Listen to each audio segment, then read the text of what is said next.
It is Friday, finally Friday. This is the Lovin Device Show with me, Casey. And me, Massa. And we take you through the big stories across the country. Talks underway to ease schooling costs for families in Dubai. And the UAE purchased the most expensive Washington mansion on the market. A UAE resident is on the Gaza aid flotilla and she shared drone footage of the attacks. And Dubai mom debates sending her teen daughter on an international school trip. In today's rapid weather report, it's mostly sunny with temperatures ranging from 28 to 39 degrees. Massa and I are dressed on brand. Yeah, red and I just noticed. And you've also got red and white. You're complete, like... I'm complete Lovin today. It's our uniform. We are Lovin. Who is not Lovin? You know, we're just subconsciously doing this, you know, because we're loving life. And who is not Lovin? Who's not Lovin? Lovin Dubai. And who's not Lovin Dubai? No, Oh my gosh, you were trying to segue. I tried to segue. Okay, that was dumb of me, honestly. Speaking of awkward on social media. Oh, yesterday we were hit with some news, okay? It's not groundbreaking news, but it's just news, okay? Saint Levant and Nika, a lot of people consider them as a power couple, broke up. Saint Levant is super famous. Super famous, and people love him, and he's known for this. If you don't know who Saint Levant is, I'm sure you've heard the song Clementina. I don't. شربت الكلمنتينا زي القطة. It's all over TikTok. So he's the singer of the song. I just know he's famous, but I don't know much else.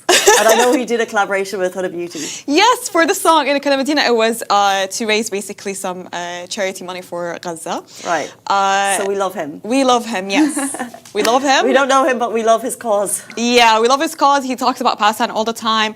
And he's been in a relationship with this Nika. She's a singer as well, so they're both singers.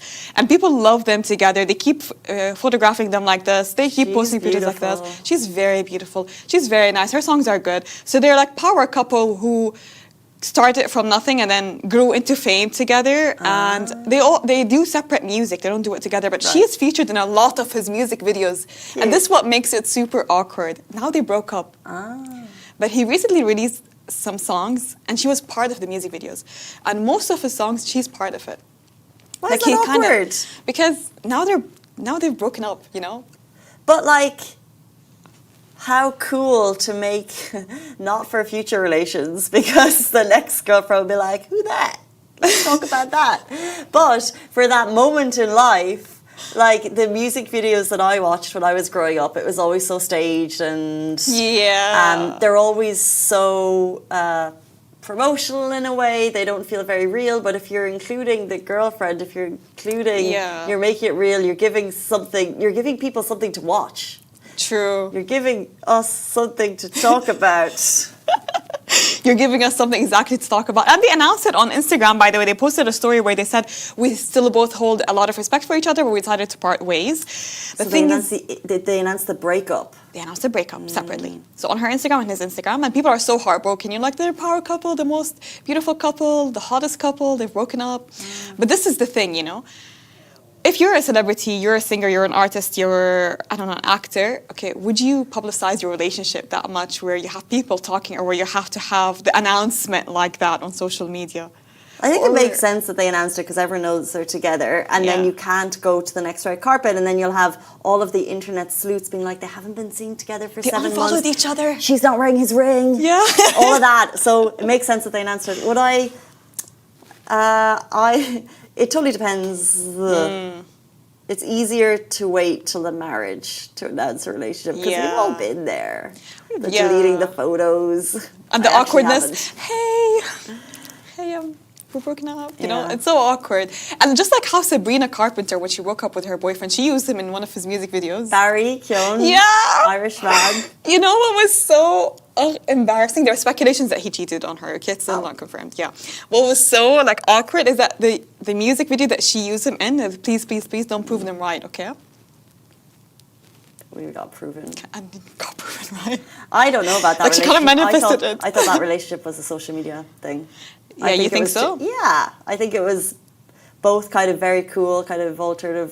She was like up and coming, and now she's like everything, and he also in his way is super duper famous now. I don't know. I felt like that was a social media thing. Anyways, best of luck to both of them, though.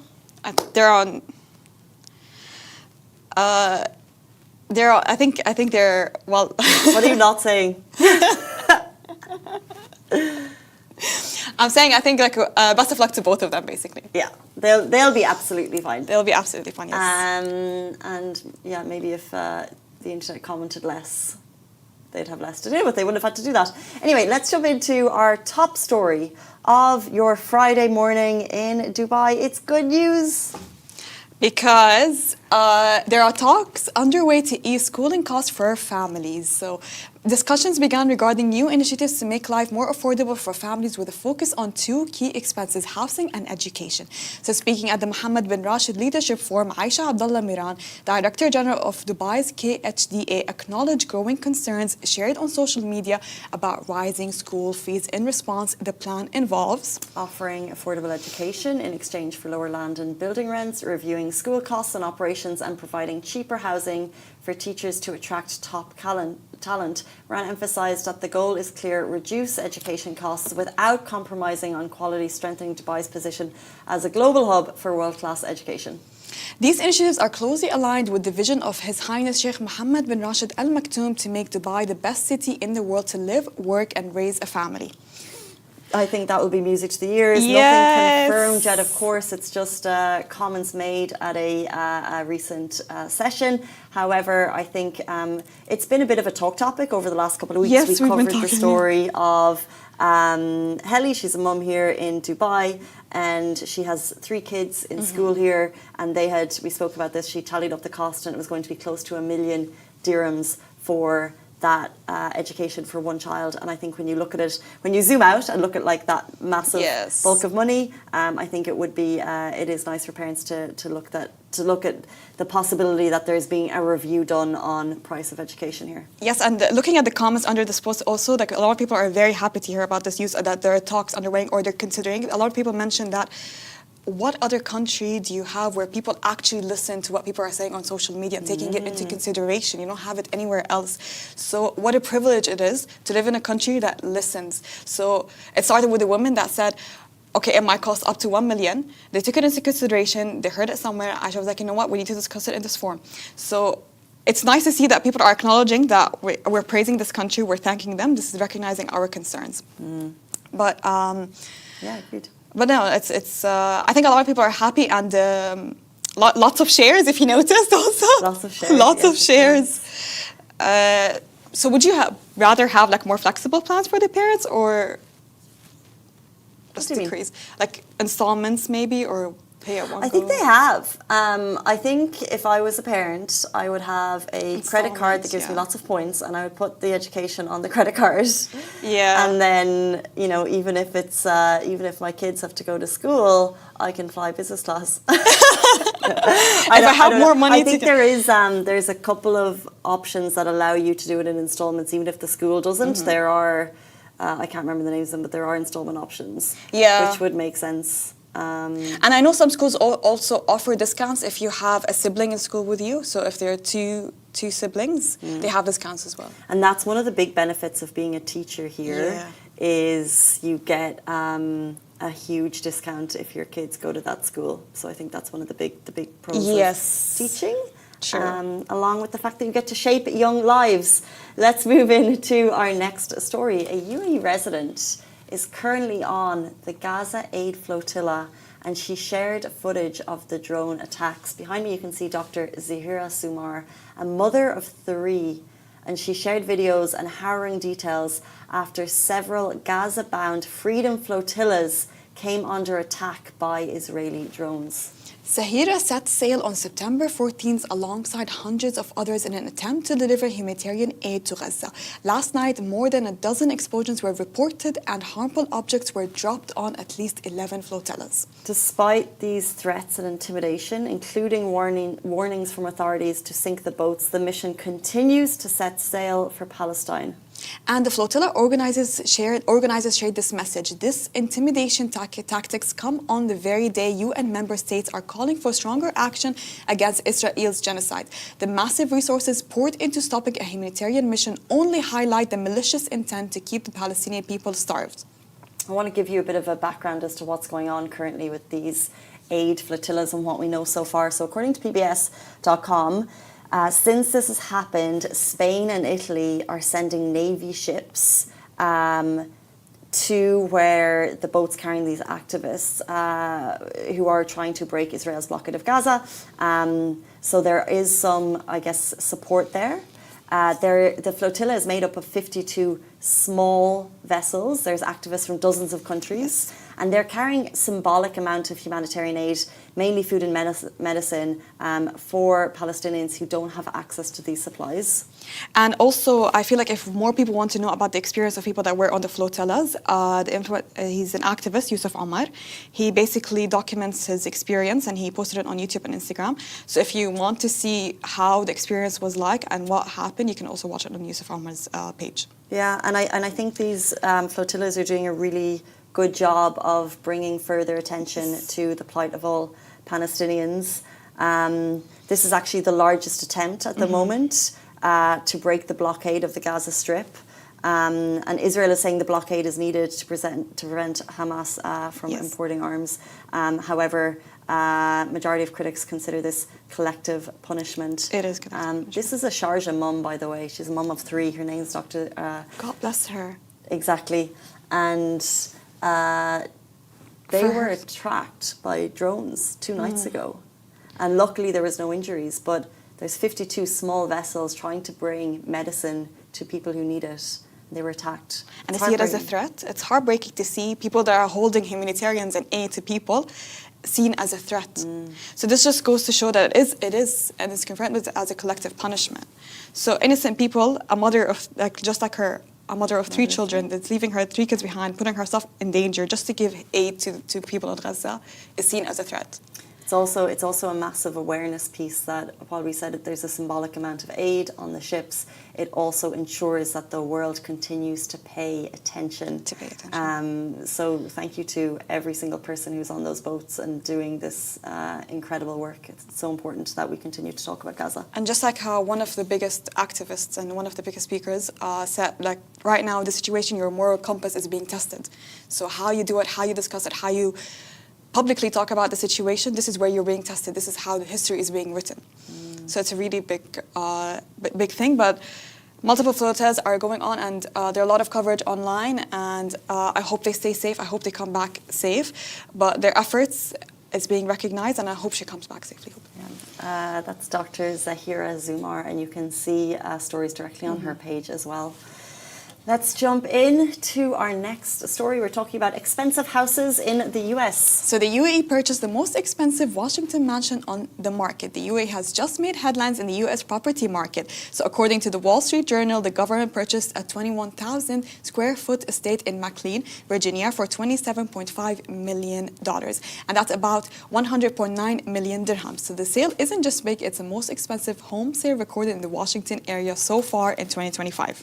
The UAE is no stranger to prime real estate in the US capital.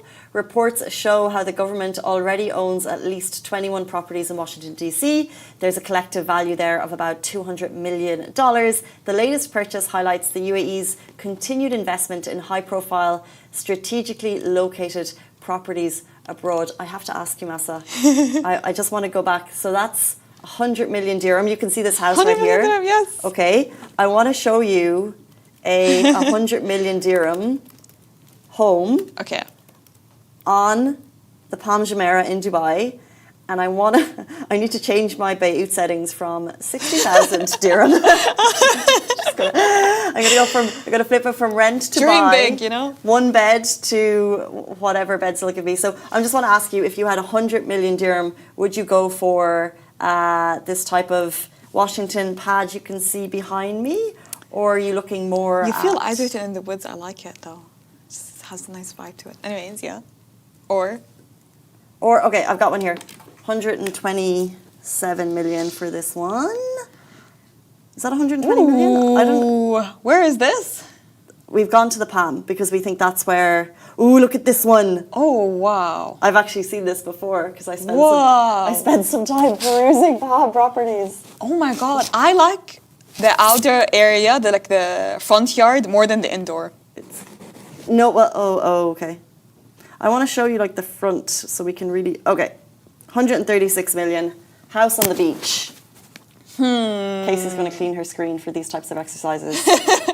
Or Washington. You know what? I would love to have like Okay, now I'm considering two options. Either like a home where I would live for the rest of my life in, so that could be an option, or a summer house. Summer house in Washington? Because the house is so nice. It feels I don't super think so. isolated. It feels super isolated, okay? And then I feel like this area is all for you. You can have your walks into the woods. I like it. It's reminding me of Beverly Hills. Okay, you really like this one. Yeah. I'm not a massive fan. You know, one thing I think is like, if I could have anything in a dream house, it's an uninterrupted window. Ooh. You know what I mean? What's an interrupted window? So, and I'm serious about this. See the way these windows, there's like 4 black bars. Yeah. Get rid of those black things in the middle. Ah. Just give me an uninterrupted window. What do they call it? Floor to wall. Floor to ceiling windows. Floor to ceiling windows, yes. I think those black things in the middle are so unattractive, so I actually don't like this house. So no thank you, Washington. I'll stick with my Palma Jumeirah. We'll just have either Palm Jumeirah, Emirates Hills, so many options to look for. Emirates Hills. I've walked through there before. It's so nice. Have you walked through it? I used to have a a house. friend. Have you ever been in a house in Emirates Hills? Yeah. Back when I was in university, I had a friend that lived in Emirates Hills. Honestly, her house was very nice. Yeah, it was nice. To drive up into Emirates Hills is an interesting ride. Why? So many beautiful houses. It's Yeah. like, I want this, I want to go here, I want to go here. In case anyone doesn't know Emirates Hills, so Palm Jumeirah is world famous as prime real estate in Dubai. Emirates Hills is a very mature neighborhood, massive villas. Like, you're not getting in there unless you've got a friend. Unless you know a place. And but they are massive mansions and they Beautiful are properties. phenomenal. It's because I used to live in Springs and we were able to walk in the back. Ooh, so you can see it. Yeah, so it was God. like rich by proximity.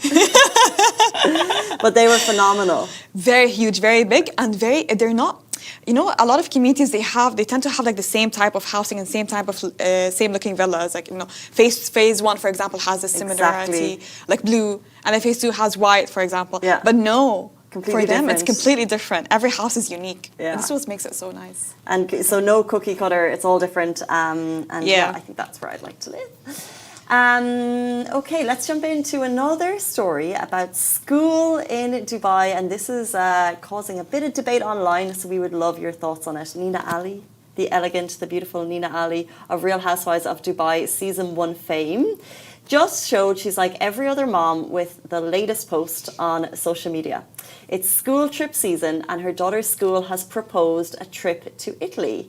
And naturally, this is sparking a little bit of family debate. So her daughter Sophia, who's 13, is all in. She even she made cards to convince her mom on how important it is for her to go. But Nina admits the idea gives her anxiety. She's fine with Sophia's going on residential trips in the UAE, which are about 30 minutes away, but 7 days overseas in Italy feels like too much. So, a question to you, the audience. Is 13 too young for an international trip? Or is it the perfect age for adventure? Or is Nina, as she calls it, a helicopter mom, which is like a mom who's like always around and just wants to be involved? We've put the question to social. Nina's also getting a massive response on her own post. I think, no, 13 is too early to travel overseas. No. I think the majority is going the other way, depending on... No, it's too early. I think, okay, maybe above the age of 16, maybe considering it. But 13, no. I rarely remember the trips I went to when I was 13. No. So it's your no. There's no leeway. No negotiation. No. So, but could you imagine, put yourself in the position of a parent who, Nina actually said, kids in the school go younger. It's not like the first trip isn't at 13. Yeah. She said there's international school trips for kids younger than Sophia. And now Sophia, obviously her classmates are going. She's making all of these nice cards with Italy and stuff and she's putting it all together. Just give it to her mom. Can you feel for a parent in that situation? And how do you think they would respond? Would you have any leeway? for your I would 13-year-old say, I would daughter? ask the schools, why are you considering international flights and trips at such a young age? If it was older, above 16, 17, then I'd say, okay, it's good to consider. But at the age of 13, which is about 8th grade, it's too soon, too early for kids to go on trips like that. And that's the thing, this is what happens. So if another parent does agree, like her child will feel left out or will hate you forever for not allowing her to go on the trip. I would be so jealous. So just opening it up to Nina's comments. So some of the highest comments, generally the top comments might go to someone who's a verified tick and they've responded. So that's Yeah. why we're seeing these comments. But another housewife has jumped in, Chanel Ayan. She said, let Sophia go. Taj, who was her son, went to many countries and the teachers in Dubai are really safe. Louise Nichols said, Leo, who I guess is her son, went to Borneo aged 12. Whoa. And they did like proper labour and spent one night sleeping in a hammock. She loved it. Oh, sorry, it's a daughter. She loved it. I didn't love the washing afterwards. And she was sent without a phone or anything and she was totally fine. Without a phone. YOLO. Whoa. What would you do? Like, okay, if you agree to send your child to Italy, okay? Or like any country abroad, a trip that's abroad. What do they have to do to get your approval? I'd let them go. You'd let them go? I'd let them go. Nothing? Like no chores, nothing? My No mum good was very- grades? My mum was pretty relaxed. I went on an international trip with friends when I was like 6 or 7 with their parents, fine. Ah, okay. And then our first school trip, the only international school trip we had was we were 16.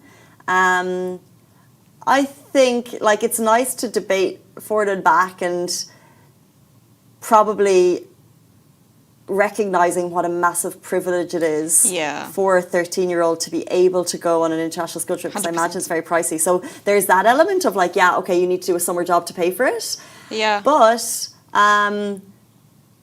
freedom in a controlled setting is not a bad thing. Yeah. And my mum was pretty relaxed with us, and most of the trips that we wanted to do, we did them. You did them, We okay. got to do them, and we didn't act out with like, I think if you hold kids back too much, there's a lot of acting out. Now, Yeah. 13 is young.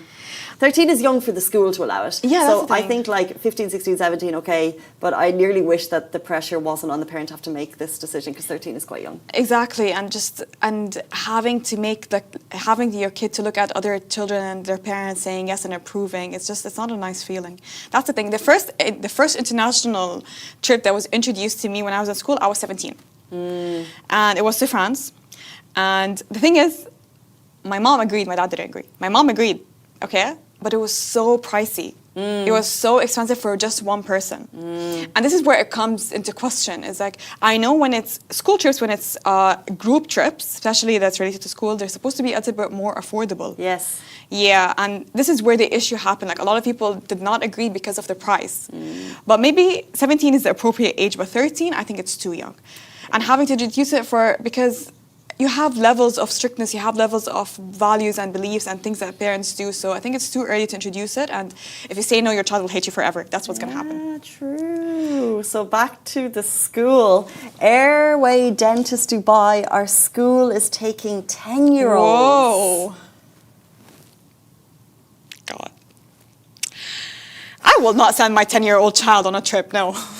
I'd feel hard on the parents and also the teachers, the level of responsibility for taking 10-year-olds abroad. And imagine it's like 10 people all together, and they're all 10, and they're all roaming around because they know they don't have like an idea how they can never know how dangerous it might be. And they just want to have fun, and they feel like their parents are not allowed, that they're not around. But even at that 13 age, because at 13 you probably don't know yourself well enough yet, so you might be susceptible to Exactly, to danger. what's going on. Blue Diamonds 20, no, you were not wrong. I didn't even let my girls go on overnight trips with Girl Scouts. She will appreciate everything you say no to later in life. Believe me, I have 4 daughters, and they said, we now all get it, Mom.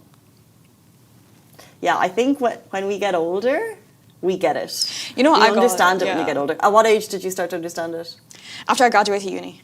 Yeah, I was like 20-something when I was Yeah, like, after I get graduated uni. I'm like, you know what, I get it. Apologies for everything we like, put you under. I understand. Yeah. And I always look back at myself back when I was at school and I say, thank God, like with my parents were super strict, but sometimes I always thank God. I'm like, you know what, it's good that they stopped me from doing certain things.